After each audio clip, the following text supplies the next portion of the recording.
This call is now being recorded. Nossa primeira noite aí do circuito de anestésio, né? Com a nossa primeira palestrante convidada, médica veterinária mestra Thaís Cabral, né? Ela vai falar para a gente dos princípios da anestesia geral, inalatória e planos anestésicos. A doutora Thaís, ela é graduada em medicina veterinária na UEM, a Universidade Estadual de Maringá. Fez a residência em anestésio na UEM também. Tem pós-graduação lato sensu em anestesiologia veterinária no Instituto PAV. Mestrado em anestesiologia veterinária com ênfase em hemodinâmica pela Unesp, FMVA, né, aqui de Araçatuba. E atualmente é doutorando em anestesiologia veterinária com ênfase em hemodinâmica também pela Unesp, aqui de Araçatuba.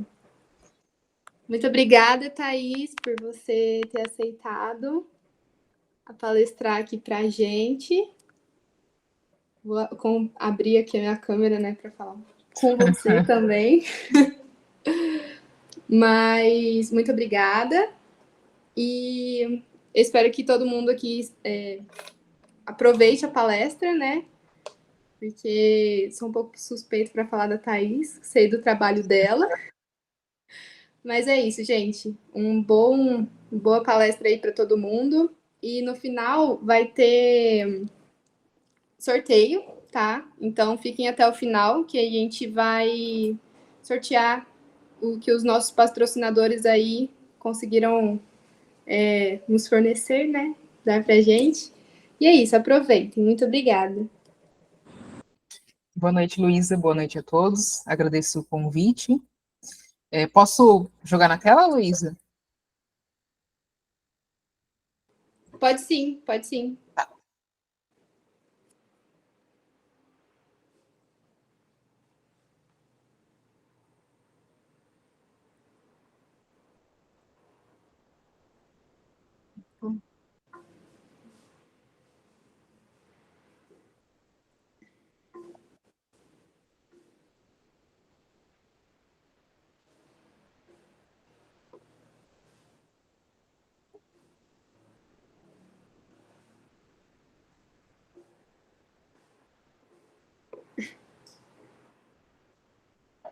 Tá aparecendo, né? Tá aparecendo. Gente, se alguém tiver algum problema com o som, alguma coisa, avisa a gente pelas mensagens aí, tá? Se alguém tiver... Pode falar. A gente vai pedir para quem for fazer perguntas e tudo mais, deixar também salvo nos comentários, que aí depois a gente vai perguntando para a Thaís, tá? Eu vou tentar ficar de olho aqui nos comentários também. Caso eu não perceba alguma pergunta, fiquem à vontade também, caso não tenha problema com o pessoal da organização, para interromper e perguntar, tá? Tudo certo, então? Pode começar, Luísa? Pode começar. Perfeito, então. Então, boa noite, pessoal. Como a Luísa me apresentou, né, meu nome é Thaís. Então, o tema proposto para hoje foi os princípios da anestesia geral inalatória e os planos anestésicos. Isso aí referente à anestesia inalatória, né, como o próprio título já diz, e dando enfoque aí nos pequenos animais, que são cães e gatos. Então, antes de tudo, nós precisamos entender o significado, né, o que é anestesia geral inalatória, né, que nada mais é do que aquela anestesia que é obtida por meio da absorção de um princípio ativo pela via respiratória. Então, eu não necessito de medicamentos injetáveis por via intramuscular ou intravenosa para promover essa anestesia, né?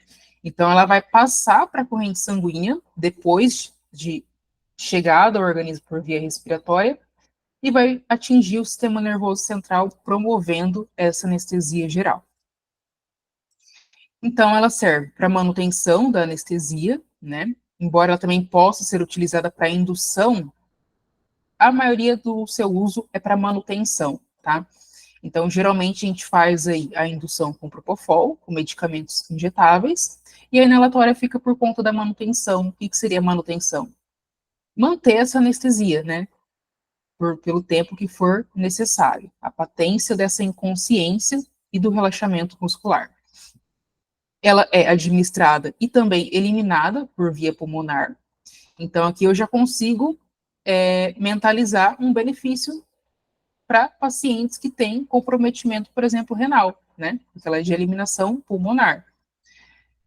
Ela também tem como vantagem a possibilidade de suplementação com oxigênio. Então, eu dependo de um fluxo de gases frescos para que esse anestésico ele seja fornecido ao paciente, e esse gás fresco é o oxigênio, né? Por outro lado, também pode ser uma desvantagem, porque por conta de eu precisar de um cilindro, eu acabo ficando limitado e não consigo fazer, por exemplo, um procedimento a campo, com inalatória. Eu já tenho que partir para intravenosa.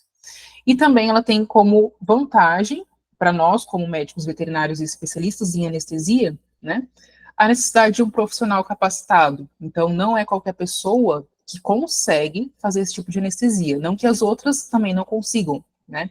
Mas, por exemplo, para vocês terem uma ideia, né, geralmente o pessoal, né, a gente vai prestar o serviço em clínicas particulares, eles têm muito receio de anestesia inalatória.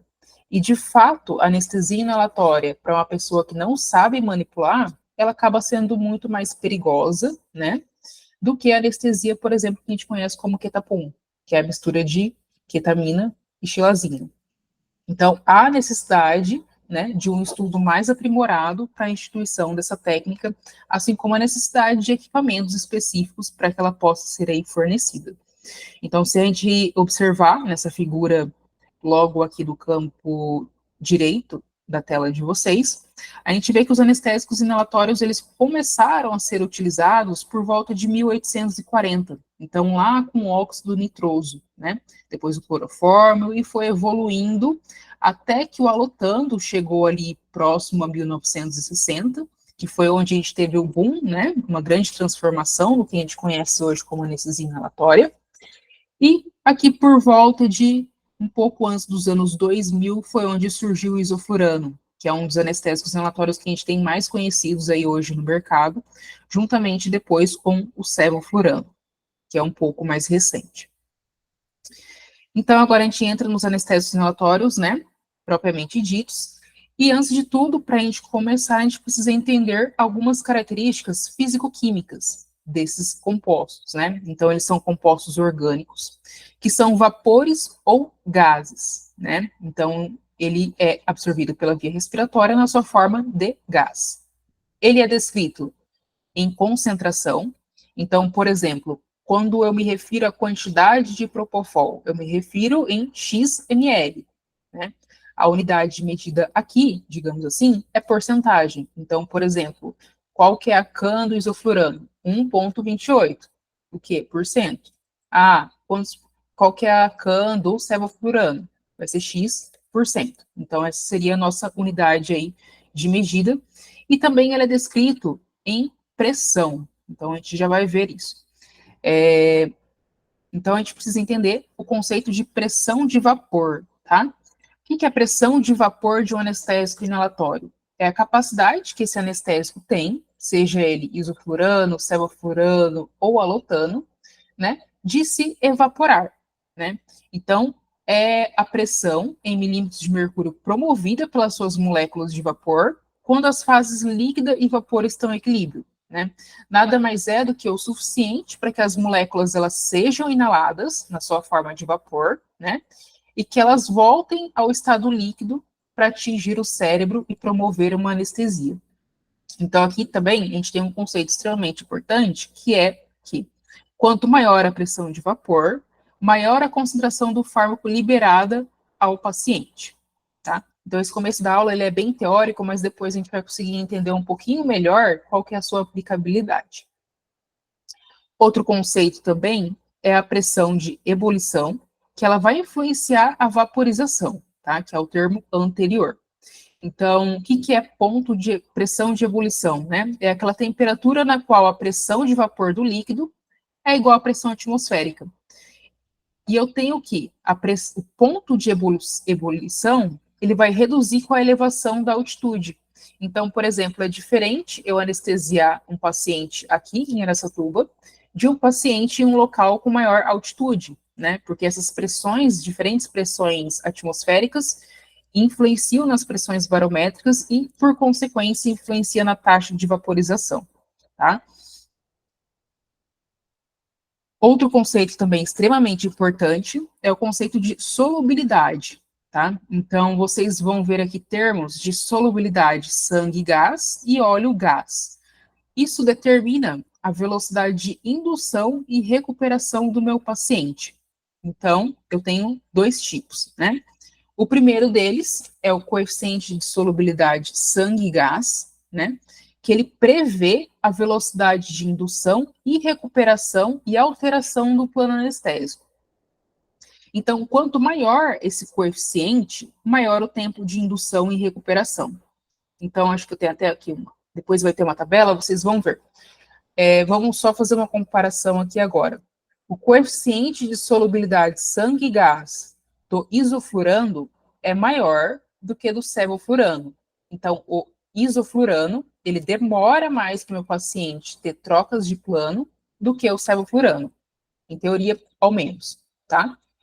E o sevoflurano, por ter menor coeficiente que o isoflurano, ele induz mudanças mais rápidas de plano anestésico.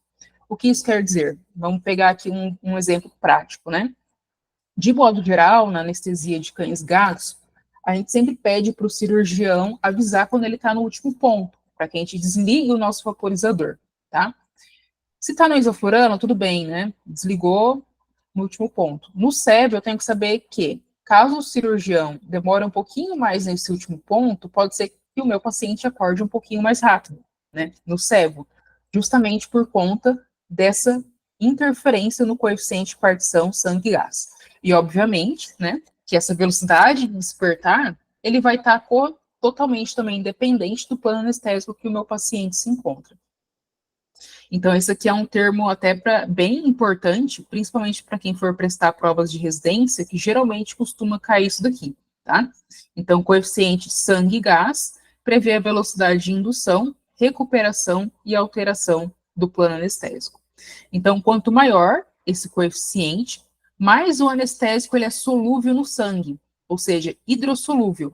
E por ele ter mais afinidade ao sangue, ele demora mais tempo para atingir o sistema nervoso central. Então, aqui, né, nessa figura em tela, nós temos a representação disso. Então, eu tenho um anestésico X, né, que foi administrado ao meu paciente, e por ele ter alta solubilidade no sangue, ele fica mais tempo dentro do vaso sanguíneo, para só depois atingir uma concentração cerebral que vai induzir a anestesia. Em contraponto, né, se eu tenho um paciente onde eu administrei um anestésico com baixa solubilidade sangue-gás, esse anestésico, por ser menos hidrossolúvel, ele tem maior afinidade a migrar de uma forma mais rápida ao sistema nervoso central e promover aí a anestesia geral de uma forma mais rápida. Tudo bem até aqui? Acredito que sim, né? Então, agora aqui, só para a gente ter uma noção em números, né? Então, qual que é o coeficiente de solubilidade sangue-gás do desflurano, do alotano, do iso e do sevo? Hoje em dia, a gente não utiliza mais o alotano, tá? Já caiu por terra. O desflurano também é bem comum. O que a gente tem utilizado na rotina, em 99% dos locais, é o isoflurano e alguns outros aí o sevo. Então, se a gente pegar aqui o exemplo, né, no cão, o coeficiente de solubilidade sangue-gás do isoflurano é 1,4. Do sevoflurano é 0,66. Vocês conseguem me responder aí no chat ou por áudio qual induz mais rápido no cão? O sevoflurano ou o isoflurano? Só para ver se vocês pegaram aí a informação.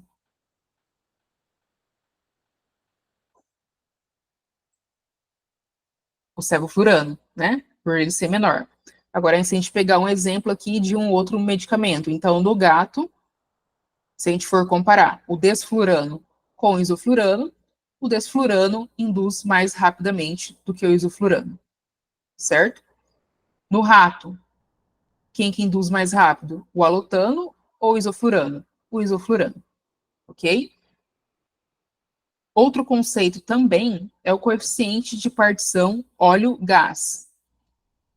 O sangue e gás diz respeito à velocidade de indução, recuperação e alteração de plano, enquanto que o coeficiente de partição óleo-gás, ele vai ter correlação com a potência anestésica, e ele vai ser inversamente proporcional à nossa CAM, que é a concentração alveolar mínima necessária para promover anestesia nos nossos pacientes, tá? Então, o coeficiente de partição óleo-gás, ele descreve a capacidade dos lipídios de reterem esses anestésicos. Ok? Então, a CAM, né, é o termo que eu acabei de dizer ali atrás, mas só reforçando, é a concentração alveolar do anestésico que inibe a resposta motora a estímulo nociceptivo supramáximo em 50% dos animais, que nada mais é do que a dose efetiva média, tá? Então, por exemplo, qual que é a CAM do isoflurano? É 1,28. Então, quer dizer que, se, por exemplo, eu pegar 100 cães, né, e ligar o meu anestésico em 1,28 isoflurano, ao menos metade desses pacientes, eles vão estar anestesiados, tá? Então, a CAM é essa dose, concentração alveolar mínima. Considerando aí que está sendo feito um estímulo, né, nociceptivo supramáximo.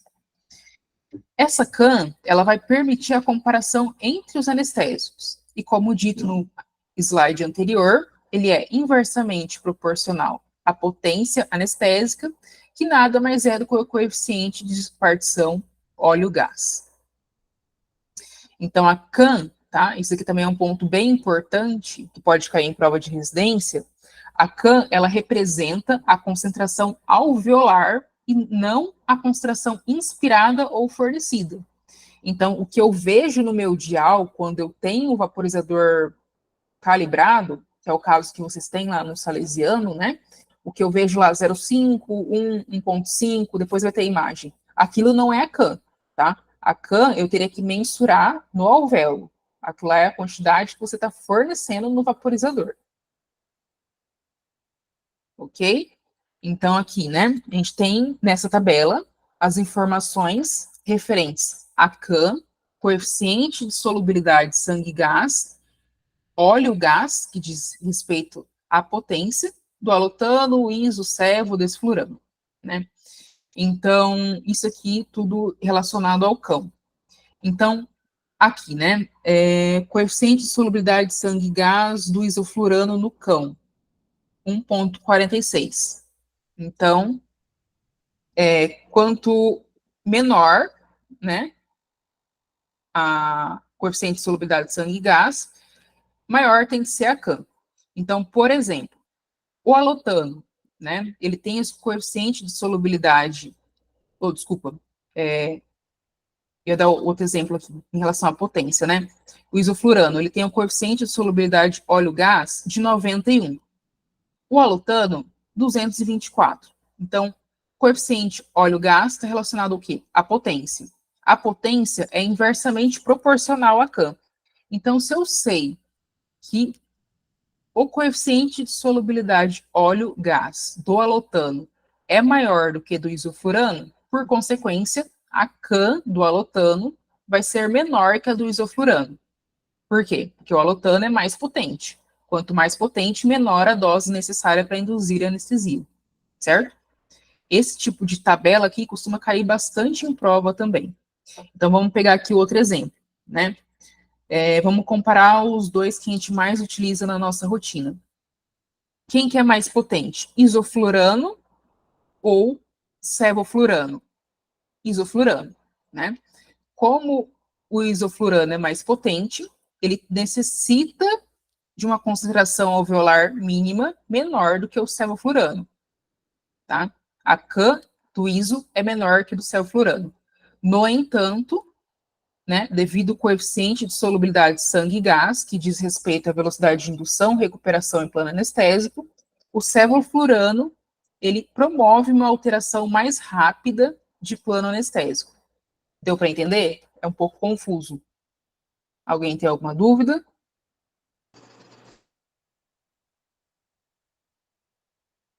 Não?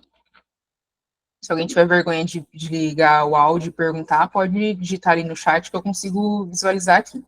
Tudo certo? Então, beleza, tá? Então, agora, vamos...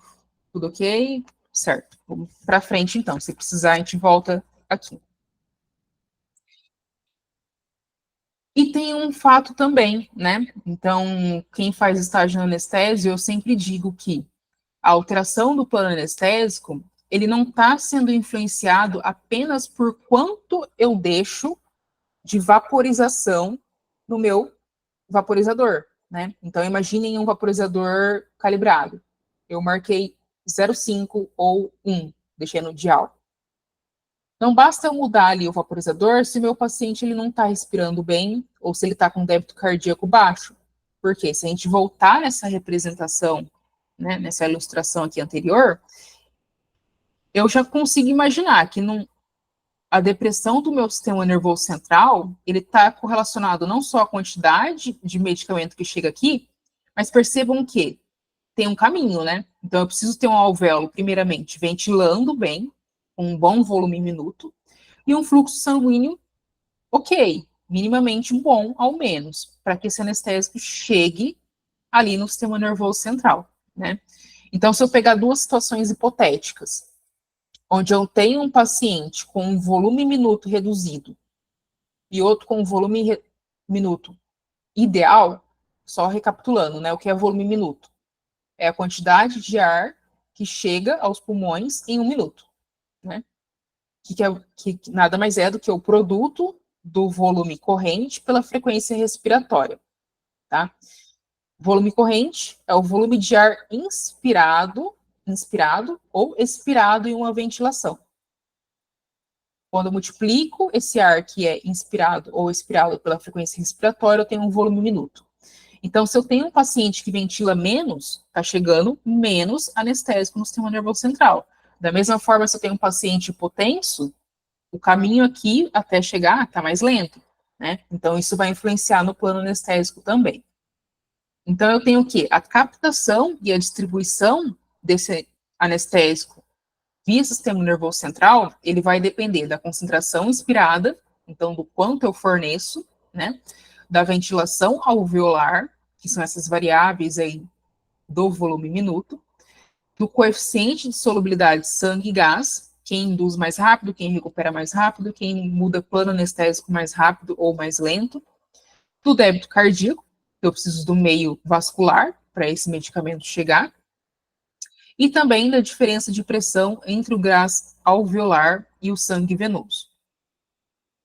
Por outro lado, né, a eliminação, ela também depende da ventilação alveolar, do coeficiente de solubilidade de sangue e gás, e também do débito cardíaco, né, que eu preciso que esse medicamento ele saia, ganhe o sistema vascular, volte ao pulmão, e na expiração ele seja aí eliminado.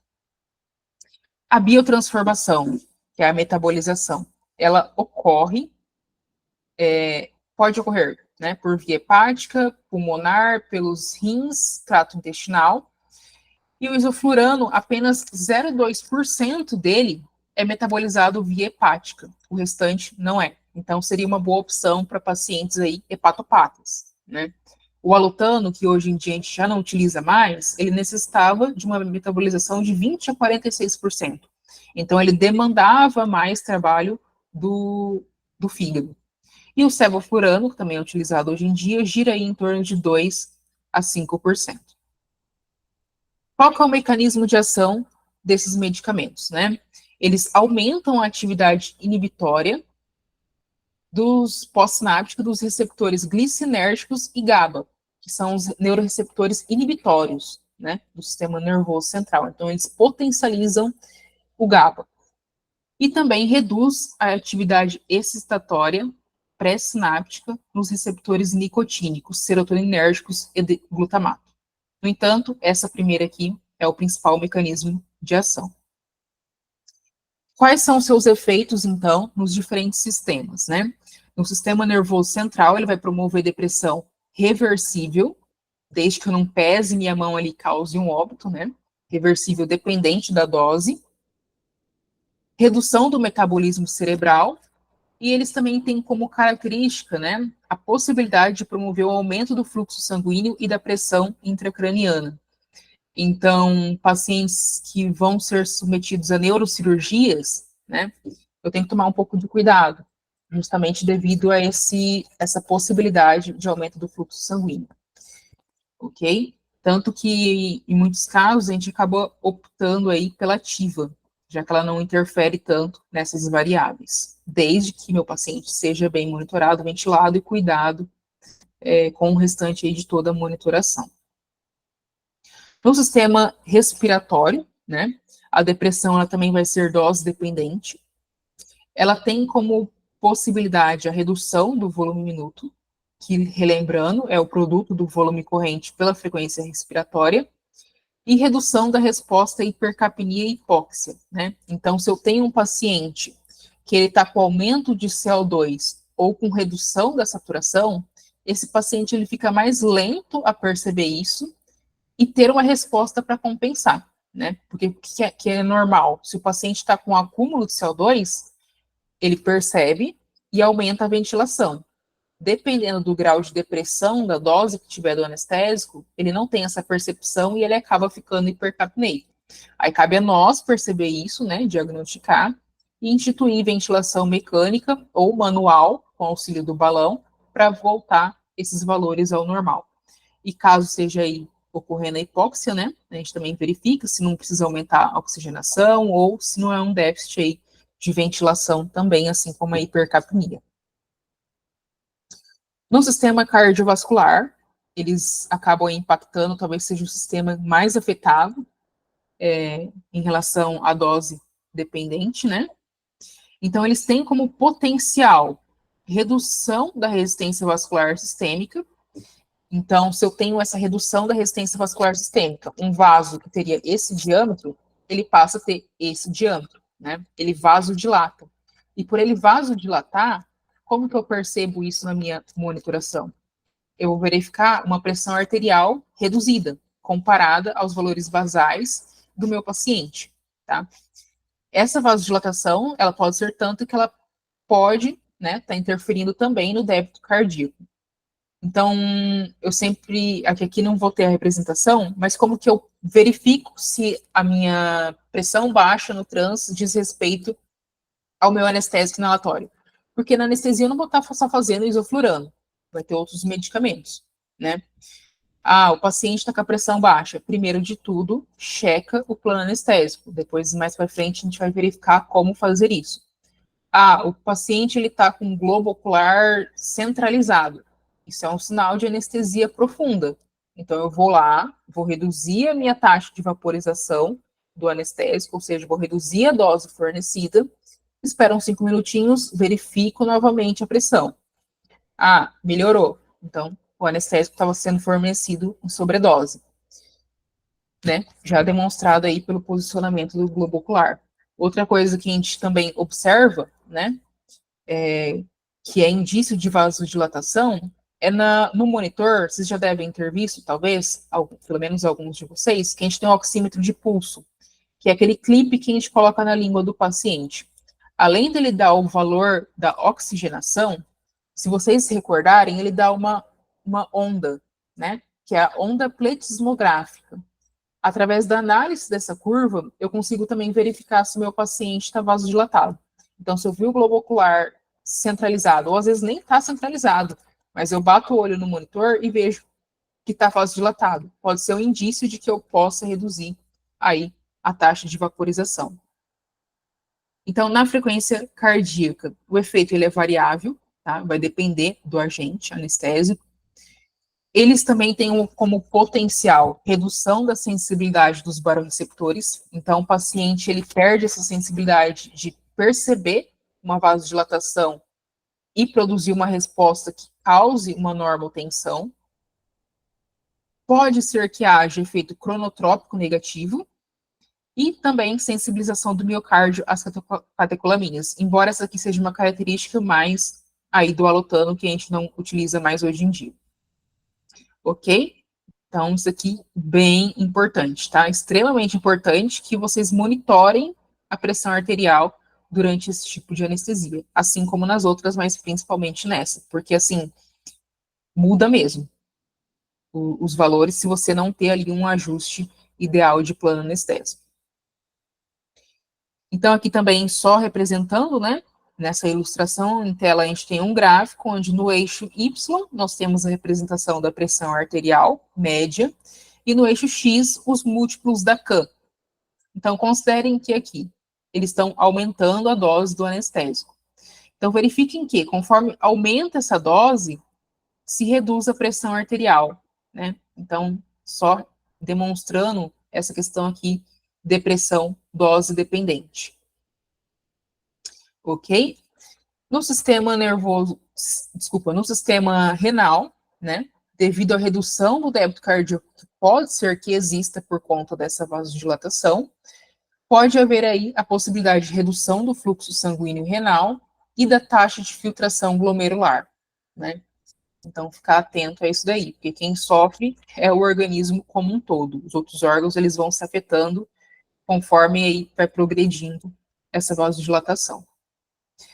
E a redução da função renal, ela é altamente influenciada pelos estados de hidratação e hemodinâmica do paciente durante a anestesia, né? Então, se eu tenho um paciente que é asa 3, asa 4, para ele vai ser mais maléfico do que para um asa 1.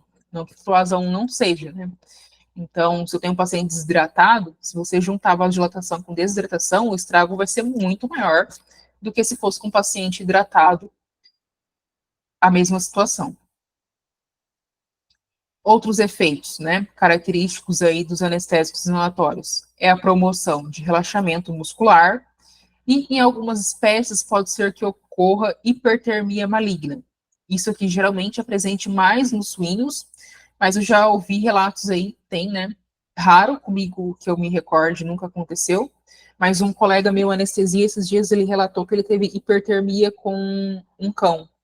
Então, o paciente ele começa a ficar com uma hipertermia assim absurda. Nesse caso, ele estava contando, o paciente chegou a 43 graus. O que faz numa situação dessa, né? Tira primeiramente do anestésico inalatório, coloca numa outra via de administração, então passa a fazer TIVA e resfria o paciente. Então, coloca bolsas de água gelada, se o colchão térmico estiver ligado, lembra de desligar e tenta resfriar. E também pode ser utilizado dantrolene, mas é um medicamento aí que geralmente a gente não tem na nossa rotina para estar administrando. Nos suínos, né, e quem participa da rotina sabe que a cada 15 dias a gente anestesia suínos para o pessoal da medicina para videocirurgia. Eu estava tendo bastante problema em relação à hipertermia. Uma coisa que ajudou bastante foi passar a associar aí na MPA o Acepran, né? Como o Acepran ele causa uma vasodilatação periférica, ele favorece a perda de temperatura. Então, por essa razão, para mim, acabou sendo interessante colocar no protocolo a cipromazina. Ok? Tudo bem até aqui? Agora a gente vai para a parte mais de uso clínico, vai ficar um pouco mais interessante. Alguém tem alguma dúvida? Thaís, Oi. em animais pequenos, tem algum animal que é mais difícil o acesso inalatório? Define difícil para mim. Difícil A de quantidade. incubar. Tipo, até a quantidade, até conseguir. Até o animal ficar no estado de repouso e não sentir mais nada, conforme for aplicando. Tem dificuldade na hora de aplicar e até o animal. É dormir que fala? Não sei se é dormir. Entendi sua pergunta, muito boa. Qual que seria mais difícil de manter na anestesia, né? Não, se a gente pesquisar na literatura, não tem falando isso. Mas o que a gente observa é que, às vezes, os gatos, eles se comportam de uma forma um pouco mais diferente, mas não que seja mais difícil de manter a anestesia. Isso depende muito do protocolo como um todo, né? Então, se eu utilizo o protocolo que a gente fala de multimodal, onde eu utilizo vários medicamentos, né, com diferentes mecanismos de ação, eu tendo a reduzir a dose do anestésico inalatório. Tá? Isso foi até bom que você perguntou, porque agora eu abri gancho para isso. Então, por exemplo, a gente viu lá que a CAM do isoflurano para cão é 1,28. Esse 1,28 é a CAM só considerando a administração de isoflurano na anestesia, sem MPA, sem mais nada, tá? Se eu uso outros medicamentos, me facilita fazer o ajuste de plano e usar doses menores. O que acontece, né? Quando eu faço anestesia inalatória, eu tenho que ter, como dito lá no começo, um manejo que exige equipamentos específicos e um treinamento do profissional que vai estar executando. O que acontece? Tem animais que são mais difíceis de intubar. Então, por exemplo, gato. Para quem está aprendendo, é muito mais difícil de intubar um gato do que intubar um cachorro. Assim como intubar um porco é extremamente mais difícil do que intubar um gato, né? Então, talvez o que seja mais difícil não seja nem manter o plano, né? Ajustar o anestésico, mas todo esse enredo. Não sei se eu respondi a sua pergunta. Mas é bem variável. Não tem como eu dizer que o cão é mais difícil de dormir do que o porco, ou o cavalo é mais difícil que o gato, né? Cada situação é uma situação e varia do contexto ali de cada paciente. Respondi sua pergunta? Respondeu sim, obrigada. Certo. Alguém mais? Thaís, Oi. você falou que você utiliza essa promazina para diminuir, então, a temperatura, evitar diminuir a temperatura? Não, eu não entendi certo. O Acepran que eu falei é no caso dos suínos, tá? Ah, tá. Eles Só no têm, caso. o Acepran eu uso com essa finalidade nos suínos. Tá bom. Tá? Não que eu faça isso sempre em cão e gato, porque o isoflurano vai causar hipertermia maligna. Tipo, é muito difícil isso acontecer em cão e gato. Eu, em 5 anos e meio de anestesia de formada, nunca vi. Eu vi semana passada um relato de um amigo meu. Nos suínos, como eles têm uma sensibilidade da espécie, né? E eu estava tendo hipertermia muito considerável, eu passei a pôr a Acepran com essa finalidade. Não que o Acepran serve exclusivamente para isso, né? Porque se a gente lembrar, o Acepran, ele é um tranquilizante. Eu tentei buscar benefício dele no efeito adverso dele. Deu para entender? Deu sim. Obrigada. Certo. Alguém mais? Vamos prosseguir, então. Então, agora a gente vai para a parte do uso clínico desses anestésicos inalatórios, perfeito? Então, nós, como comentado, né, temos os principais aí, Lotano, Iso, Sevo, Desflurano e alguns outros mais. Sendo os mais importantes, esse segundo e o terceiro. Então, né, sempre que a gente for manejá-los, existe a necessidade de um planejamento da anestesia. Então, uma avaliação pré-anestésica para eu conhecer melhor o meu paciente. Vou escolher a técnica, vai ser realmente inalatória a melhor para o meu paciente? Porque as pessoas hoje, elas têm muito na cabeça de que a anestesia inalatória é a melhor anestesia. Mas não é bem assim, tá? Ela é melhor se comparada à anestesia dissociativa, tá? Porque se vocês se lembrarem, isso considerando um procedimento cirúrgico, né, em centro cirúrgico. Tem como eu fazer uma castração na dissociativa? Tem muitos lugares que fazem, mas não é o ideal. Se vocês se lembrarem, o que é anestesia dissociativa, né? Ela não desliga totalmente o cérebro. Existem algumas áreas que continuam ativadas. E assim, é um absurdo você fazer uma cirurgia ortopédica, abrir um abdômen com anestesia dissociativa. Aí realmente a inalatória vai ser mais segura, desde que quem esteja manipulando tenha capacidade para tal. Se não tiver, vai ser muito mais perigosa do que a dissociativa, tá? Mas dizer que nós, né, pessoas formadas, dizerem que a anestesia inalatória é a melhor anestesia é um equívoco. Porque hoje em dia a gente tem o quê? Ativa, né, que é a anestesia total intravenosa. Quando bem manejada, ela é tão boa quanto a inalatória, tá? E ativa não é a dissociativa, é outra coisa. Então a gente tem 3 tipos, digamos assim, grosseiramente, de anestesia. A dissociativa, que deveria ser restrita somente a procedimentos ambulatoriais, né? A inalatória e a total intravenosa, que é ativa. Então, pensar sempre, né? Será que a inalatória é a melhor opção? Né? É uma neurocirurgia. Será que a inalatória é a melhor? Pode ser que sim, mas eu tenho que saber também que existe ativa. Às vezes, igual, por exemplo, além de trabalhar lá no Salê, né, no hospital veterinário, eu também presto serviço volante na cidade. E, assim, infelizmente, tem muitos lugares que me oferecem para o tutor, né, como medida para convencer a me chamar, me terceirizar para anestesia, como eles dão a opção para o tutor. Primeiro que nem deveria dar a opção, né? Ah, você quer anestesia comum, bem entre aspas, né? Porque a comum eles se referem à dissociativa, ou você quer anestesia inalatória. E eu fico assim, enlouquecida, porque eu sou vendida como anestesia inalatória, sendo que existem outras opções. E o que salva o que vai estar ali não é a anestesia inalatória, né? É o profissional e o contexto como um todo. Então, assim, já peço para vocês, pelo amor de Deus, quando vocês se formarem, não falem que trabalha com anestesista especializado e que ele vai escolher o melhor protocolo, né? Porque às vezes eu chego para um lugar querendo fazer TIVA, aí como o veterinário já falou para o tutor que ia ser inalatória, para eu não ficar com cara de tacho e o veterinário da clínica não ficar de cara comigo, acabou às vezes fazendo inalatório. Então, assim, são situações que a gente vem trabalhando aí ao longo do tempo para estar melhorando isso daí. E por incrível que pareça, ainda existe muito veterinário que tem receio de TIVA, que fala, ah, TIVA demora para acordar, mas não, né? A inalatória também pode, quando não bem manejada. Então, só abrindo esse parênteses mesmo, né?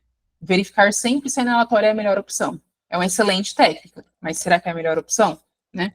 Então, checar os equipamentos. Eu preciso de um cilindro de oxigênio, eu preciso de um aparelho de anestesia inalatória, eu vou precisar de traqueotubo, né? Então, eu tenho tudo isso ali à disposição e antecipar complicações, né?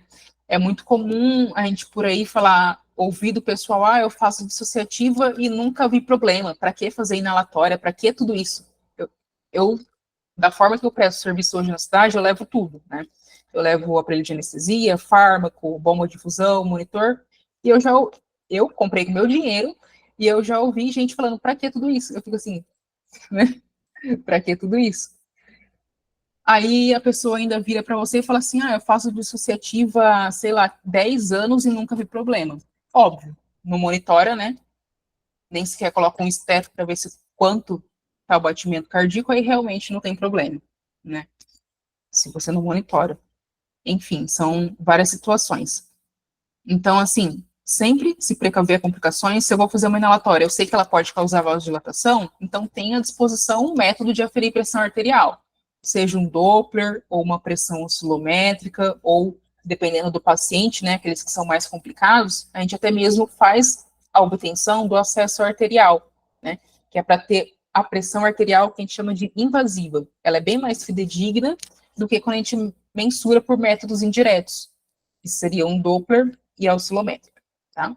E também lembrar que o anestésico inalatório por si só, ele não promove analgesia, né? Então, o que ele vai promover? Inconsciência e relaxamento muscular.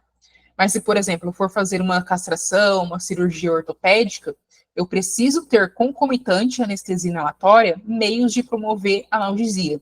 Então, seja através de bolos, né, de analgésicos, igual, por exemplo, o fentanil, ou infusão analgésica de fentanil, remifentanil, dex, ketamina, enfim, vai depender da situação, ou, né, sempre que possível, bloqueio local regional, porque só o anestésico inalatório ele vai só desligar o cérebro. Se você não faz uma analgesia, o paciente ele pode ser que fique até imóvel durante o ato cirúrgico, mas a dor pós-operatória, ela vai ser gritante, tá? Então, sempre lembrem de fazer um protocolo multimodal com analgesia concomitante ao fornecimento do anestésico inalatório. Planejamento da anestesia, né? Então, a indução. Por mais que a gente faça a manutenção com a inalatória, geralmente a indução a gente faz com anestésicos intravenosos, o principal aí, o Propofol, tá? Não sei se vocês já viram, mas a indução com inalatória, geralmente a gente faz via máscara facial. Depois vai ter aqui uma imagem, né? Ela acaba sendo um pouco traumática, porque o paciente, ele, se vocês, quem já teve aula de anestésio, lembra, né? Que o paciente ele está acordado, ele vai passando pelos planos estágios de anestesia, e existe o estágio 2, que é o estágio excitatório, né, até que ele entre no estágio 3, segundo plano de anestesia. Então ele começa a ficar agitado, e você começa a lutar ali com essa máscara. Paciente agitado, aumenta o consumo de oxigênio. Dependendo do paciente, é um paciente que ele não pode ter aumento do consumo de oxigênio, às vezes é um cardiopata, pode ser que ele tenha algum problema ali logo na indução. Então, para evitar essa agitação, esse transtorno, a gente opta, tá, pela indução intravenosa. Feita essa indução, né, tenho que lembrar de fazer o quê? Intubação orotraqueal. Também é uma coisa que às vezes assusta o tutor, porque às vezes eles chegam e falam assim, é aquela anestesia inalatória, né, aquela assim, ó. Aí eles fazem isso com a mão, achando que é só colocar a máscara. Aí eu, pelo menos, sempre explico que o paciente vai ser entubado. Aí o paciente e o tutor, nossa, meu Deus, vai ser entubado, agora eu fiquei com medo. Vou falar, vai ser entubado. Mas aí vocês expliquem, né, que a intubação é para fornecer oxigênio também concomitante e patência da via respiratória, caso o animal entre a apneia, ajuda você a ventilar, aí você vai explicando ali toda a situação. Dá para fazer anestesia só via máscara facial? Dá, é possível, tá? Mas se o paciente entrar em apneia, com as máscaras que a gente tem por aí, ela não ventila, você vai ter que entubar de qualquer forma. Então, sempre intubem. A não ser que seja procedimento rápido, às vezes ambulatorial, só a máscara é suficiente. Mas, de modo geral, a gente faz aí a intubação orotraqueal, tá? Então, a transferência para anestesia inalatória, né? Transferência mais rápida do anestésico aos pulmões requer considerações mais altas. Então, quando eu faço a indução na máscara, eu não vou pôr no meu dial, no meu vaporizador, 1,28, que é a CAM, né? Embora aquilo dali não represente a CAM, mas só para vocês terem uma noção. Geralmente, a gente coloca uma taxa um pouco mais elevada e um fluxo de oxigênio mais alto, para que esse anestésico chegue mais rápido ao paciente e faça, né, isso é na expectativa dele pular o estágio 2 de anestesia de excitação e ir direto para o plano anestésico. Mas, obviamente, isso também envolve um risco aí hemodinâmico, além de transtorno de contenção e tudo mais, como eu comentei, tá? Então, tomar cuidado com fármacos de recuperação rápida, né? Eles acordam mais rápido. Se o paciente entrar em apneia, intubar e ventilar, e sempre fazer aí a monitoração. Então, em relação à recuperação da anestesia inalatória, geralmente a gente desliga o anestésico quando o cirurgião está no último ponto, porém, se o paciente já está superficial na anestesia, cuidado, né? Se você desligar no último ponto, pode ser que não dê tempo de fazer o último ponto e ele acorde pro da mesa. Então, na dúvida, deixa ligado, espera tudo terminar e depois desliga. Exceto nos equinos, tá? Porque o cavalo não deve haver a mínima possibilidade dele se movimentar numa mesa cirúrgica. O cavalo a gente só desliga depois que tirou todo o pano de campo, já afastou todos os equipamentos em volta do paciente, a gente empurra ele na mesa até a sala de recuperação e é ali que desliga, tá? E a remoção da sonda também é feita, né? E por último, depois do paciente bem desperto e hemodinamicamente estável, a gente faz a remoção aí do acesso venoso. Então, aqui também é uma tabela que depois vocês podem estar verificando aí com mais calma. Está só ilustrado a questão da CAM, né, nas diferentes espécies. Então, a CAM do isoflurano para o gato e para o cão, ela é a mesma, né, de 1,28. Do sevoflurano tem um pouquinho de diferença, então a CAM do sevo no gato é 2,58, enquanto no cão, 2,1. E nos cavalos, aí a CAM também acaba sendo bem semelhante a essas outras espécies. Aqui, né, o que influencia na CAM, né? Então, se eu utilizei no meu protocolo, por alguma razão, medicamentos que causam estímulo do sistema nervoso central, por uma questão óbvia, eu vou precisar de doses mais altas de anestésico inalatório. Por outro lado, se eu utilizei no meu protocolo medicamentos que causam depressão do sistema nervoso central, eu vou precisar de doses menores de anestésico inalatório, né? Então, eu vou usar doses menores que 1,28, né? Então, se meu paciente está recebendo bolos ou infusão, por exemplo, de fentanil, opa, o fentanil está aqui, né? Então, ele reduz a CAM. Então, a dose do meu inalatório vai estar menor. É um paciente que ele está hipotérmico e hipotenso. Vai necessitar de menos, porque a hipotensão, né, ela causa depressão em sistema nervoso central, dependendo do grau dela, ok? E o que não muda na CAM, né? Raça, acaba tendo pouca diferença, ou pressão arterial está normalizada, ok? Então, acaba não influenciando. Duração da anestesia também não interfere. E depois aqui vocês podem estar lendo aí com mais calma. Aqui também eu trouxe algumas ilustrações, até mesmo as que vocês têm disponíveis lá no Hospital Veterinário, de aparelhos e circuitos anestésicos, né? Então, não basta o aparelho de anestesia, eu preciso de alguns itens a mais. Então, a fonte de gases frescos, que seria aí o cilindro de oxigênio. Em alguns locais tem a possibilidade de a gente fazer a mistura, né?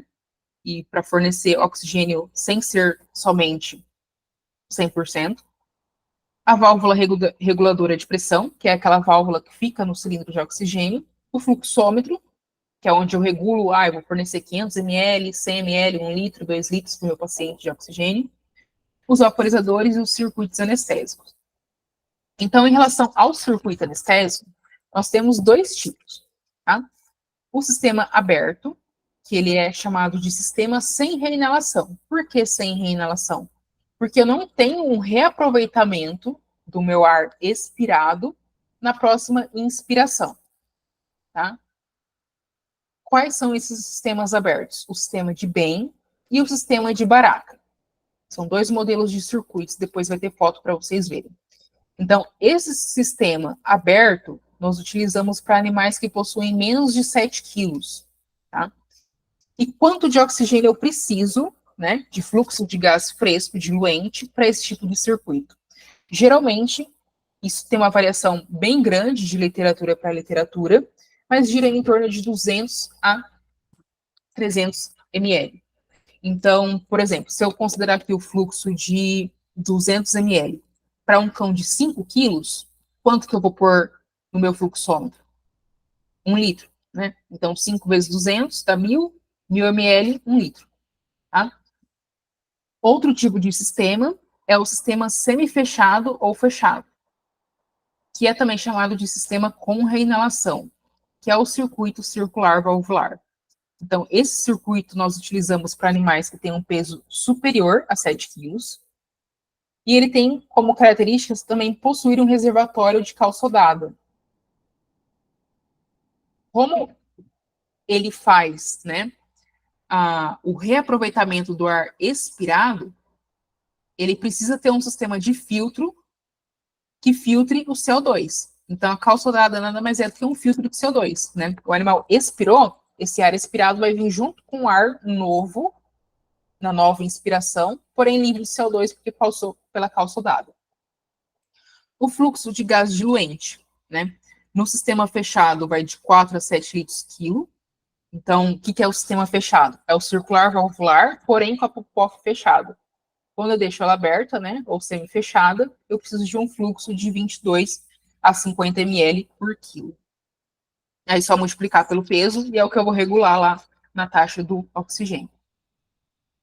Então aqui, né, isso aqui vocês não têm no hospital, vocês são mais chique, tem aparelhos melhores, mas para gente que é volante, como tem que ficar carregando esses aparelhos, esse tipo que geralmente nós utilizamos, tá? Então são aparelhos de anestesia portáteis, de bancada. Então eu venho aqui, conecto o meu circuito, se vocês verificarem aqui na imagem, ó, esse aqui que eu estou circundando com o meu mouse, vocês veem que tem esses grânulos aqui dentro? Esse daqui que é a cal sodada. Então é essa pecinha aqui, esse componente que vai filtrar o CO2. Essa barra aqui, em vertical, é o fluxômetro. Então, é aqui rodando essa ponteirinho verde que eu regulo a quantidade de oxigênio. Aqui em laranja, a gente tem o vaporizador universal e aqui o calibrado. Aí utiliza um ou outro, né? Ali só está um do lado do outro. Então, aqui, ó, em tela, na figura esquerda, a gente tem representado o vaporizador de sevoflurano. Sempre que vocês verem um vaporizador na coloração amarela, é de isoflurano. Na cor roxa, isoflurano. Então, primeiro ponto, né? Eles são agentes específicos. Não tem como eu querer ter um vaporizador de isoflurano para colocar sevoflurano dentro, tá? Não dá. Então, se eu quero usar os dois tipos na minha rotina, eu tenho que ter os dois vaporizadores. Como que eu regulo? Né? Vamos ver se o vídeo vai rodar. Então, na anestesia inteira, a cada 5 minutos, eu vou ficar checando o plano anestésico e vou rodando aqui o dial de acordo com a necessidade. O paciente está superficial, vou aumentando o isoflurano. Aqui, o de isoflurano vai até o 5, tá? Geralmente, a gente fica em 0,5% a 1,5%, dependendo do protocolo. Mas aqui eu fui até o final só para vocês verem mesmo. Nesse outro slide, a gente tem representado o vaporizador universal, tá? Universal, o próprio nome já diz, ele é universal, vale para todos os anestésicos inalatórios. Só com essa informação, vocês podem pensar que esse tipo de vaporizador é melhor, mas não é, tá? Então, primeira coisa que a gente bate o olho e verifica, não tem dial, né? Não tem aquele 1, 2, 3, como mostrado aqui. Eu não tenho como saber o quanto que eu tô mandando. Ah, Thaís, então como eu sei? Através de mais bolhas ou menos bolhas, né? Então, eu rodo essa válvula, esse aqui ele tá vazio, né? Mas, ó, vamos ver se dá pra ver aqui. Ver se isso aqui tá ligado. Terceiro vídeo. Tal. Se vocês chegarem bem próximo da tela de vocês, vocês conseguem ver aqui o borbulhonamento, né? Então, se eu quero mais anestésico, eu abro mais essa válvula aqui e ele vai vaporizar mais. Quanto está vaporizando? Não sei, né? Ah, o paciente está profundo. Dou uma fechada. Vai vaporizar, borbulhar menos. Estou dando menos anestésico. Então, ele é bem mais perigoso do que o universal.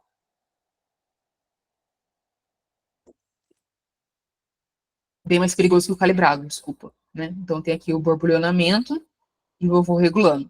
Então, aqui é um segundo vídeo, né? Aqui está uma taxa bem pouquinha e vou monitorando o meu paciente de 5 em 5 minutos e vou fazendo o ajuste. Vejo o plano anestésico, vejo se o globo está rotacionado.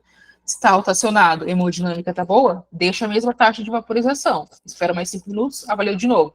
Ah, o paciente aprofundou, o globo ocular centralizou. Vai lá e reduz o borbulhonamento, ou se tiver com o calibrado, reduz aqui no dial a taxa de vaporização.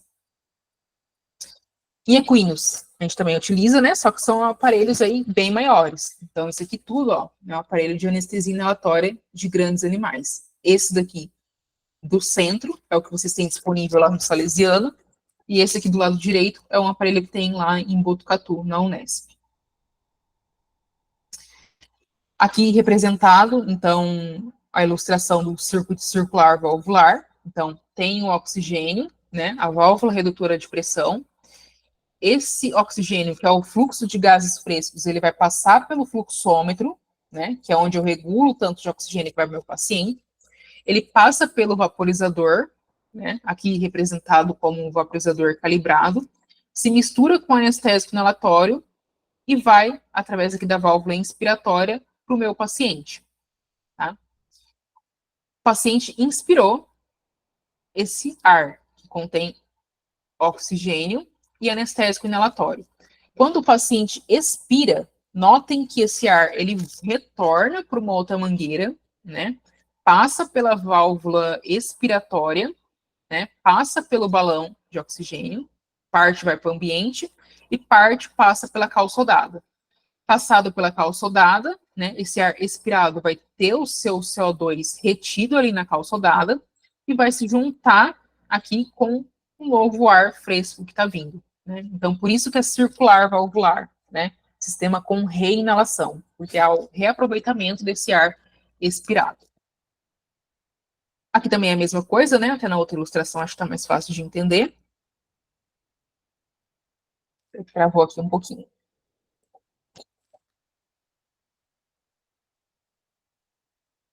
Então, aqui, ó, só aproveitando que travou, explico aqui também. Então, tem a entrada de gás fresco, entrada de gás fresco, oxigênio anestésico, foi para o paciente, foi inspirado, expirou, passa pela válvula expiratória, parte vai para o ambiente, porque a válvula com POF geralmente a gente deixa aberta, outra parte passa pelo canister, passa pelo balão reservatório e se junta ao novo gás fresco. Então, sistema de reinalação. Aqui é do carrinho de vocês, lá do Salesiano, né? Então, é isso daqui, ó. Tem a mangueira inspiratória, foi para o paciente, aqui vai estar o traqueotubo conectado no paciente. Inspirou, expirou, voltou por essa outra mangueira, passou por aqui, veio pela calçodada, passou pelo balão, se juntou com o novo ar e vai acontecendo isso a todo momento. O paciente entrou em apneia, né? Está na anestesia inalatória com o sistema circular valvular. Se entrou em apneia, eu preciso ventilar. Se eu tenho um ventilador mecânico, eu vou pegar e vou programar meu ventilador mecânico, a máquina vai fazer isso sozinha. Caso eu não tenha, como que eu faço para ventilar meu paciente? eu vou pegar, vou fechar essa válvula pro POF, que nesse aparelho é aqui, né? Fechado isso, o ar não vai ter para onde escapar para o ambiente. Então, ele vai se acumular aqui na bolsa reservatória. Ela vai começar a inflar, porque o ar vai ficar ali retido. Então, fechada essa válvula, eu aperto meu balão. No que eu apertei o balão, o ar vai ter que fazer o quê? Vai ter que seguir pelo ramo inspiratório e ir para dentro do paciente. Terminei de apertar, imediatamente já abro essa válvula para o POF, senão o ar vai ficar aqui no paciente até você causar o rompimento alveolar, tá? Então, aqui só pra, como curiosidade mesmo, que eu coloquei isso. Então, esse vídeo vai rodar.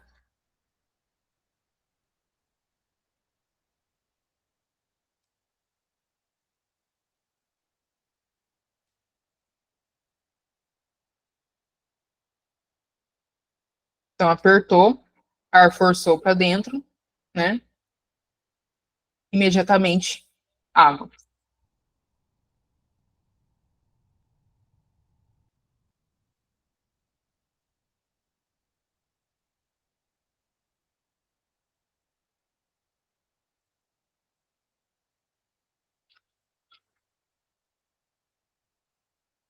Só um minutinho, pessoal.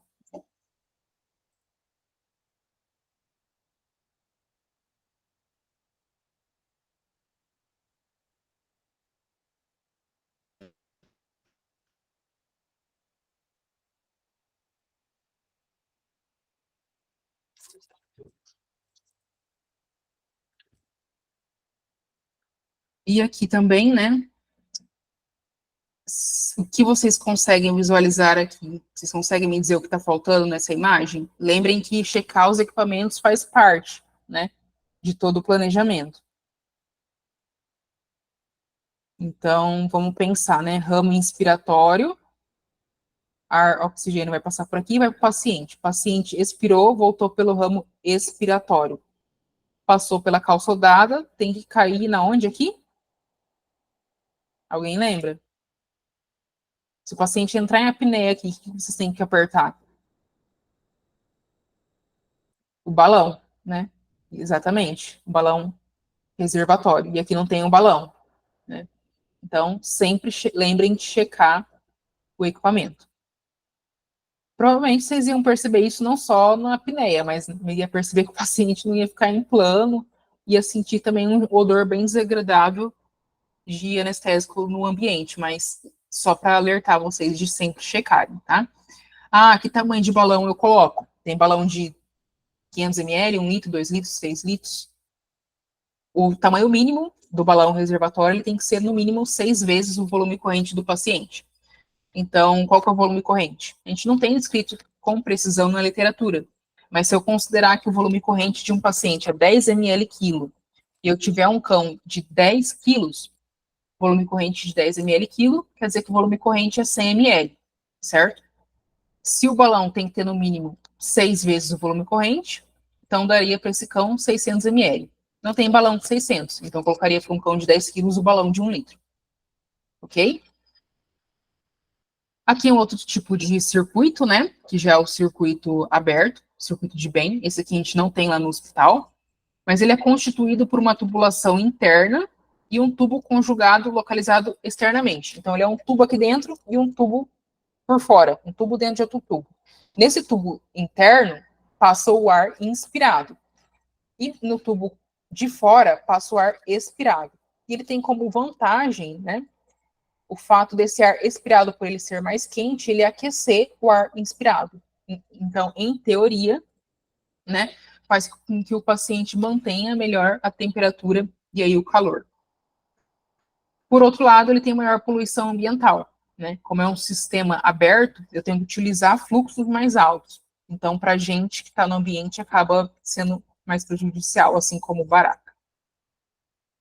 Esse que é o circuito de baraca, né? Que é o que a gente tem lá disponível. Então, é utilizado aí, só relembrando, para animais com menos de 7 quilos. Então, vem aqui o fluxo de oxigênio mais o anestésico, né? Ele percorre também esse tubo conjugado e vai aqui direto para o paciente. Não tem calçodada, diferente do outro, tá? E o ar expirado, ele não é reaproveitado. quando o animal ele entra em apneia, como que eu faço para ventilar? Eu fecho ali com o meu dedo indicador a saída de gás, o balão vai inflar, eu aperto e o ar vai ser conduzido aí para dentro do sistema respiratório do nosso paciente. Então, aqui são ilustrações também, depois vocês podem estar olhando com mais calma, mas é isso que eu já comentei agora ali. Sonda, né? Se eu vou fornecer anestesia inalatória, a gente falou ali que tem que entubar. Então, geralmente a gente utiliza essa sonda de Murphy, né? Que ela tem como característica a presença de um balonete, que a gente chama de cuff, e o olho de Murphy, né? Que é caso a sonda obstrua o orifício principal, ele tem um orifício na lateral para que continue aí patente essa via, tá? Em répteis e aves, em aves, né? Por eles não terem por terem anéis traqueais completos, a gente evita usar sondas com balonete e usa as sondas do tipo Collie, ela não tem balonete. Ah, chegou uma ave para eu anestesiar, não tenho sonda sem balonete. Intuba com essa aqui com balonete, porém não infla o cuff. Tem também um outro tipo de sonda, tá? Que ela é igual a essa, mas ela é aramada. Ela tem arames dentro dela, que ela faz com que, às vezes, procedimento em cabeça, que o animal fica com o pescoço muito assim, você pode obstruir a sonda. Então, esse aramado, ele evita a sonda de obstruir. Então, dependendo do paciente, do procedimento, acaba sendo interessante utilizá-lo. Mas não é muito comum a gente ver por aí. Pacientes pequenos também possam ter intubações mais dificultosas para facilitar. A gente pode fazer a utilização de fios guias. Então, eu introduzo uma estrutura mais rígida, geralmente pode ser o fio de cerclagem por dentro dessa sonda, para que ela não fique ali sambando na hora de intubar. Sonda para equinos, né, só por curiosidade aqui, a gente tem os tamanhos para cães, geralmente vai até a sonda número 10. Para equino é 22, 24, 26, os tamanhos aí. Máscaras, né, pode ser que a gente precise, por exemplo, aqui em coelhos. Coelhos é muito mais difícil de intubar do que cão e gato. Primeiro que eles não têm uma grande amplitude de abertura de boca, e segundo, a presença dos dentes incisivos, né, que acabam dificultando ali a verificação e inspeção da via respiratória. Então, nesses casos, pode ser que seja necessário você fazer a manutenção da anestesia via máscara facial. Só lembrar que, caso o paciente entre a apneia, a gente vai ter um pouquinho de dor de cabeça. Aqui também a ilustração, né, da manutenção via máscara. Nessa figura da esquerda, a indução via máscara, que era de um dos projetos de doutorado que a gente teve aqui na Unesp, de Araçatuba. Então, a gente tinha que induzir na máscara. Como eu disse, era um pouco traumático. A gente tinha que conter o animal, ainda mais nesse projeto que não era feito MPA, se eu não me engano, não era feito. Então, assim, não recomendo muito. Recomendo que, se possível, faz indução com Propofol, que é melhor. Além das sondas convencionais, né, também tem disponível no mercado essas sondas supraglóticas. Então, eu tenho um gato, não sei entubar gato, ou não sei entubar coelho. Tem específicas para coelho e específicas para gato. Não sei entubar coelho, eu vou anestesiar um coelho. Então, pensa na possibilidade de ter uma sonda supraglótica. A única coisa que você tem que fazer é abrir a boca do coelho, introduzir a sonda. O único caminho que ela tem é o caminho que ela tem que ficar, tá? É diferente daquelas outros tipos de sonda convencionais que eu tenho que visualizar, epiglótio, aretenóis, mirar ali no meio e progredir. Ok? Então, agora só fazendo uma breve passagem pelos estágios e planos anestésicos. Então, é uma divisão descritiva, tá? Não tem uma divisão nítida na prática, assim como na teoria. E também eu tenho que saber que existe uma variação individual e que, por sua vez, também pode ser influenciada pelos fármacos que foram aí escolhidos no protocolo como um todo. Então, os estágios anestésicos, eles vão do estágio 1 ao estágio 4, sendo que o estágio 3, ele ainda é dividido em planos, que vai do plano 1 ao plano 4. O que nós almejamos é o plano 2, né, o plano cirúrgico, anestésico, e em algumas situações também pode ser possível que a gente fique aí no plano 1, especialmente aqueles casos em que a gente tem a instituição aí de um bloqueio loco-regional. Então, não tem problema do animal ficar piscando, né? Só tem que tomar cuidado que, às vezes, por exemplo, cirurgia ortopédica, o cirurgião liga a furadeira. Tem furadeira que é um pouco barulhenta. O paciente ele vai estar ali sem dor por estar com bloqueio, ok. Mas o estímulo sonoro pode fazer com que ele desperte. Então, dependendo da circunstância, é melhor que fique aqui no plano cirúrgico anestésico sem esses reflexos. Vai depender do contexto como um todo, assim como tudo que diz respeito à anestesia. Então, né, esses estágios, eles são quem nós chamamos de estágios de Guedel, onde eu avalio reflexos palpebrais, corneais, laringotraqueal, interdigital, e conforme esses reflexos eles vão se perdendo, né, significa o quê? Que a anestesia está ficando mais profunda, tá? Então, aqui, ó, o estágio 2, estágio excitatório, tá tudo ainda muito presente. O que a gente almeja é que o terceiro estágio, segundo plano, então, globo ocular rotacionado, reflexos aí ausentes, né, palpebral, ou, se for o estágio plano 1, levemente presentes. Então, vamos lá. O estágio 1, né, que é o estágio mais leve de anestesia, o primeiro. Né, então, pensa que o avião está decolando, né? Aqui a gente está na subida. Então, no estágio 1, eu começo a ter o início da hipnose, liberação de adrenalina, pode ser que o animal salive, urine ou defeque, obviamente que, dependendo do protocolo como um todo, tá? Respiração, ela começa a ficar irregular, e o paciente não colaborativo, desorientado, e começa a ter uma certa ataxia.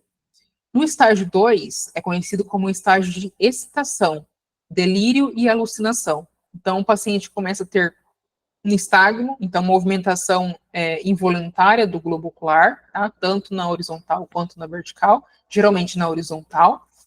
Hiperreflexia, então geralmente às vezes estica os braços, vidríase pode ser que ocorra, respiração irregular. E no terceiro estágio, nosso avião já está aqui próximo a atingir a estabilidade, né, que a gente almeja. Então eu começo a ter aqui o início da hipnose, eu já tenho um reflexo interdigital, se eu belisco o dígito, né, reduzido, assim como o laringotraqueal, reflexos palpebrais e corneais presentes. Nos equinos, aqui é onde ocorre o nistagmo, globo ocular discretamente rotacionado, né, e respiração irregular. No estágio 3, segundo plano, que é o nosso plano anestésico cirúrgico, o que eu vou verificar? Então, reflexo laringotraqueal ausente, é aqui que eu consigo já fazer uma intubação. Reflexo palpebral discreto ou ausente, então eu pego meu dedo indicador ou um cotonete e à medida que eu passo sobre a pálpebra, o animal não pisca, né, ou pisca muito lentamente. Reflexo corneal presente, então eu pego meu dedo acima da pálpebra, pressiono o globo ocular. Você vai ver que o reflexo corneal ainda está ali. Globo ocular rotacionado, respiração ela passa a ser regular, e aqui eu já passo a ter miorrelaxamento, tá? Então aqui, ó, também durante a anestesia, né, tá lá ocorrendo, a cada 5 minutos vocês vão lá e vão checar o plano. Aqui, né, globo rotacionado, sem reflexos, sem tônus de mandíbula, então consigo fazer essa abertura de boca sem grandes dificuldades, sem resistência. Então esse paciente, ele tá aí no segundo plano, terceiro estágio. Então posso manter a minha taxa de vaporização ali, conforme ela está. Aqui, né, esse paciente. Vamos verificar como que tá o plano dele. Tem reflexo palpebral, tá rotacionado, vamos ver o tônus de mandíbula. Não sei se eu mostro nesse vídeo. Conseguem perceber que eu estou fazendo um pouquinho de força? Então, qual o estágio que ele está? Terceiro estágio, primeiro plano. Está um pouco superficial. Logo na sequência, a gente aprofundou um pouquinho, né? Então, ó, já sumiu o reflexo palpebral. O globo continua rotacionado. Ele está mais profundo do que o vídeo anterior, porém não está em plano profundo de anestesia, porque o globo está rotacionado. Ó, tônus de mandíbula está muito mais fácil fazer a abertura da boca com o indicador, né? E no estágio 3, terceiro plano, aqui eu já começo a ter um paciente que está entrando em plano profundo. tá? Então, eu já passei do almejado. Então, eu começo a verificar a midríase, que é a pupila dilatada, reflexo corneal ausente, globo ocular centralizado, respiração apnêutica, ela fica mais dificultosa, e também o biorrelaxamento. Terceiro estágio, quarto plano, mais profundo ainda, né? Então, já começa a ter apneia e depressão hemodinâmica severa. Vocês vão verificar que a pressão arterial vai cair lá no pé. No estágio 4, né? Aí reza para não subir para os campos do Senhor. Então, já tenho depressão do sistema nervoso central intensa, choque bulbar, respiração agônica, coma, e se vocês não perceberem e não fizer nada, vai progredir ao óbito. Ok? Então, passando pelos estágios e planos, era isso que eu tinha para trazer para vocês hoje. Espero que tenha suprido aí as expectativas. Caso alguém tenha alguma dúvida, me coloque à disposição. Muito obrigada.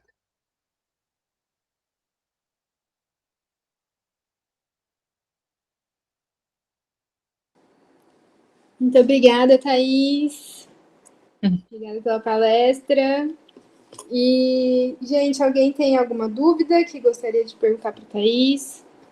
Podem mandar aqui no chat, se precisar, ou se não, se quiser abrir o microfone também, a câmera.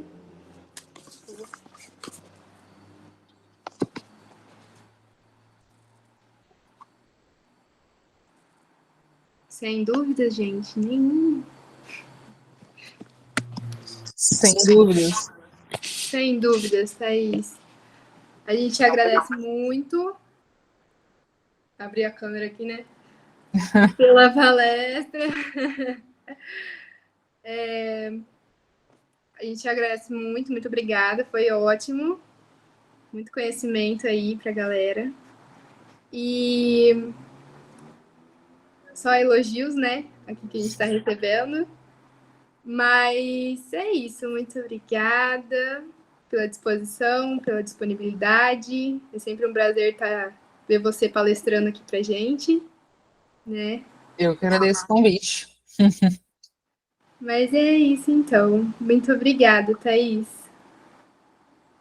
Agradeço. Obrigada, pessoal, pela presença de vocês. Caso alguém tenha aí alguma dúvida, me coloco à disposição. Todas as tardes lá no Hospital Veterinário, sábado de manhã. Só aparecer por lá que a gente troca ideias, beleza? Se alguém quiser mandar também lá no Instagram pra gente, a gente encaminha pra Thaís aí. E Giovana, eu acho que levantou a mão. Levantou a mão. Diga, Giovana. Foi sem querer. Foi sem querer? Mas é isso, então, gente. A gente pede para que vocês continuem aqui para a gente poder fazer os sorteios, tá? Que a gente vai sortear para quem estiver aqui na chamada. E aí amanhã, provavelmente, a gente vai fazer a chamada lá no YouTube mesmo, tá, gente? É isso. Aí agora, quem da secretaria aqui que vai abrir o sorteador pra gente? Obrigada, Thaís. Muito bom. Thaís. Obrigada, meninas. Até mais. Você que eu tenho um compromisso, tá? Tchau, tchau. Tchau. Tchau, tchau. Eu posso abrir o sorteador aqui, se quiser. Faz favor, então, Natan. Faço. Só vou compartilhar a tela aqui. Gente, é o seguinte, a gente vai estar sorteando hoje, vai ter sorteio hoje e amanhã. E aí, a gente vai sortear hoje os biscoitos da Alita Natural Pet Food e 5 vouchers da Preciosa Acessórios de 50% de desconto e também o cupom de desconto da Impopets. O certificado, deixa eu abrir aqui a pergunta que eu não vi direito.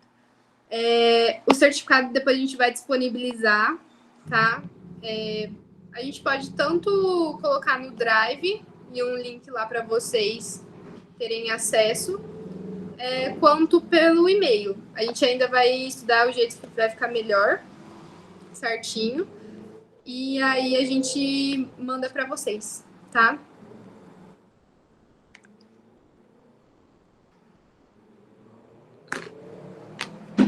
Boa. Quantos números deu na planilha? Deu 23 números. Tá certo, então. Aí eu vou sortear aqui, só para... Tá dando para ver aqui, né? Tá. Ah, beleza. Aí eu vou sortear aqui, e os que tiverem presentes, então, vão ganhar, né? Isso. Os que tiverem ausente, eu vou mostrar aqui a planilha. Só para vocês verem, né, a numeração. Né, tem de 1 até o 23. E aqui eu vou sortear. O primeiro sorteio vai ser dos biscoitos da Alita, tá, gente? Posso? Pode. Então, o ganhador Quem que é? é Ana Vitória Gazeta Ferro. Mas ela tá ausente. Ausente. Perdeu, então. Vou sortear sem repetir o resultado. Sortear de novo. 20. Mariana Moreira de Moraes está presente. Mariana tá aí? Se ela quiser dar um Oi aqui escrever no chat ou na mãozinha, levantar a mãozinha.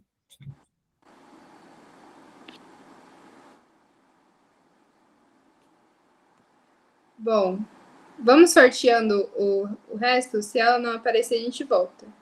Tá. Mariana, 20, né?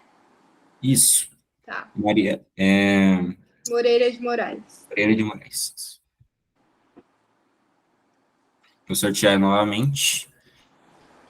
Número 6. Presente, Fabiana Mendes dos Santos. Ela está presente. A Fabiana levantou a mão aqui. Levantou a mão. Sim. Fabiana, então você que ganhou os biscoitos da Alita Natural Pet Food para o seu doguinho. Aí depois você chama a gente no direct, que a gente passa para você certinho, tá? Como que a gente vai fazer a entrega, tudo certinho. Beleza? Beleza, é o próximo sorteio.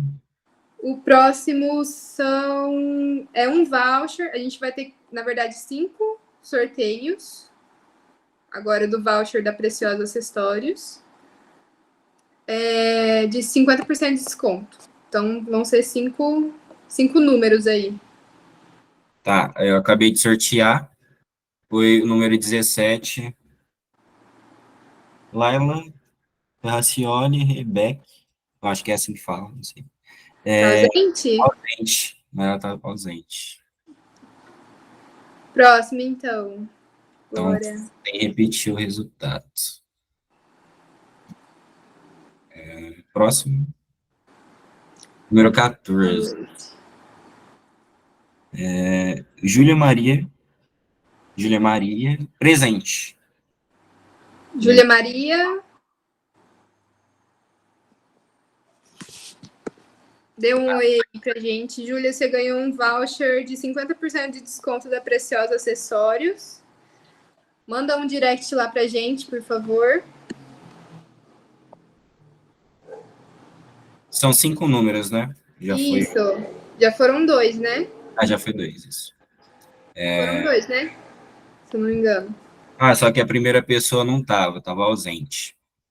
Tá, então foi 1. Falta 4. Vou sortear mais um. Número 15. 15. Karina Garcia Leal, presente. Karina, Tá aqui. manda um direct lá pra gente, por favor.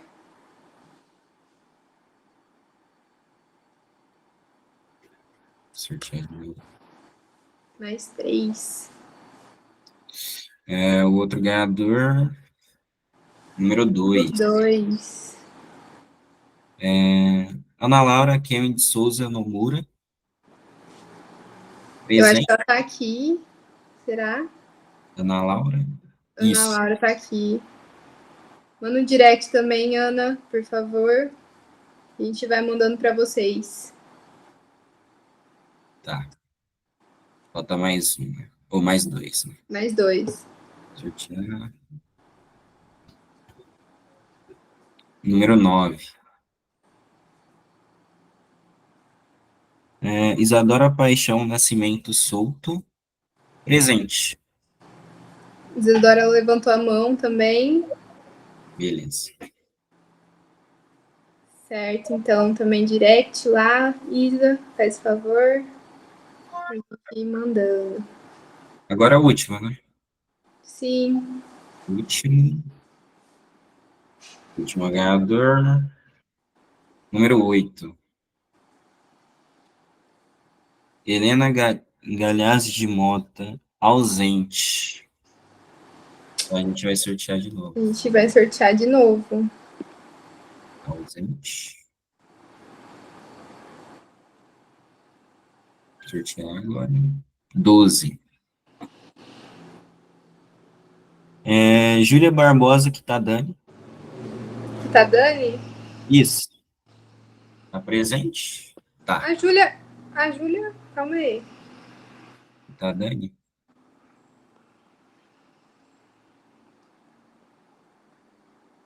Calma aí. Ela tá presente.